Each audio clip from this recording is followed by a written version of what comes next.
Hi, I'm Billy Mitchell with FedScoop TV, and today I'm here with Tracy Pavillard, Executive Director of Civilian Agencies and Federal Channels at Dell. How are you doing today, Tracy? I'm doing well. How are you? Doing great. So my first question for you today is, how can spending money investing in modern IT actually be a cost reducer for federal agencies?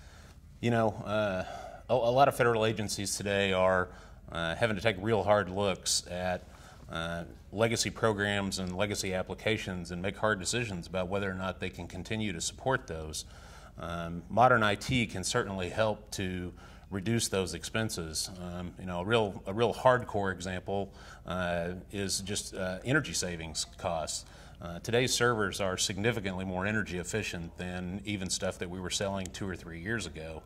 I think one of the big costs that tend to be overlooked in today's environment is just the labor cost of maintaining those legacy applications.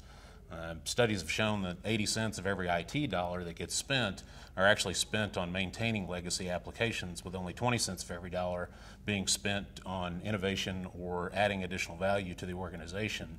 You know, Dell has invested several $billion over the last few years acquiring or developing IT tools that are really designed to automate and simplify those IT processes. We've also invested in companies that specialize in moving legacy applications off of mainframe technology to a more standard x86 platform. All of those things can save a significant amount of money. Absolutely. And moving on to a related but kind of different topic, mobility. It kind of differs agency to agency. Do you agree with that? And then how can each that differ go about it in a way that will reward that agency? So it's absolutely true that mobility is on every agency's radar, and it's in their IT strategy to some degree. And I think the implementation runs the gambit, really, between agencies that are just trying to deliver secure email all the way to folks delivering mission-critical applications on mobile platforms. You know, we've got a number of examples of each. You know, I think the era of any device, anytime, anywhere is really here now, and customers have got to figure out how they're going to go about implementing that. At Dell, our mobility strategy really allows customers to address that. We've got mobility management platforms that allow customers to control access to their environment, secure the data at the endpoint, and manage the devices regardless of what kind of device that it is. And I think, you know, the overarching theme that's common in every agency's implementation is that they've got to address those three things. They've got to control access, they've got to manage the devices, and they've got to be able to secure the data at the endpoint. And assuming that you can address all of those, then you'll have a pretty successful implementation.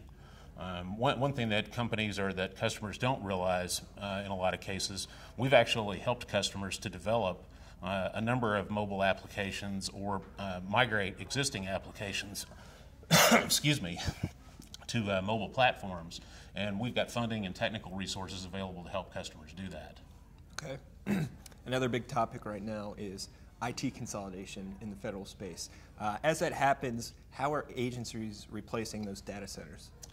So we're all aware, I think, that OMB and the White House have put a lot of pressure on agencies to consolidate data centers. They've got to consolidate 800 by 2015, and different agencies are at different places along that spectrum. So you're seeing a whole lot of different kinds of implementations across various sections of government.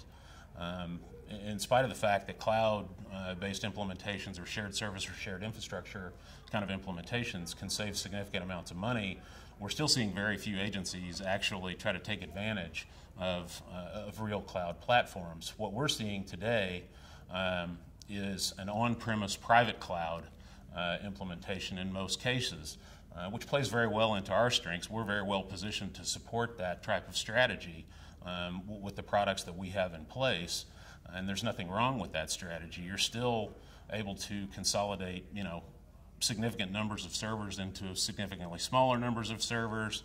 We're seeing customers utilize modular data centers, containerized data centers, even if you don't go that route, you can still save a tremendous amount of money in consolidation, even in traditional brick and mortar facilities. Yeah, and it seems like it all comes back to this kind of golden rule or overarching theme that within federal IT, you have to do more with less, which doesn't seem to work to make sense, but it's the way things are. And how is that possible, and does it reach a point where it's not going to work anymore? So I don't think this is just a federal thing. I think it's a corporate thing. Government and commercial companies alike are all being challenged to do more with less. I know we certainly are at Dell. We've taken about $23 million out of our IT budget the last couple of years in hard costs, doing things like mass virtualization. We're drastically limiting the number of physical servers that we deploy, implementing our own tools, drinking our own champagne, so to speak, in terms of moving off of legacy applications on old hardware to a standard x86 kind of platform. The government spends about $20 billion every year to keep old legacy applications running. I think we got a lot of work to do and a lot of runway ahead of us before we have to worry about reaching a point of diminishing returns. Yeah, makes sense. Well, Tracy, thanks for coming in. It's been a pleasure. Thank you for having me. I appreciate it. Oh, absolutely. I'm Billy Mitchell. Thanks for watching.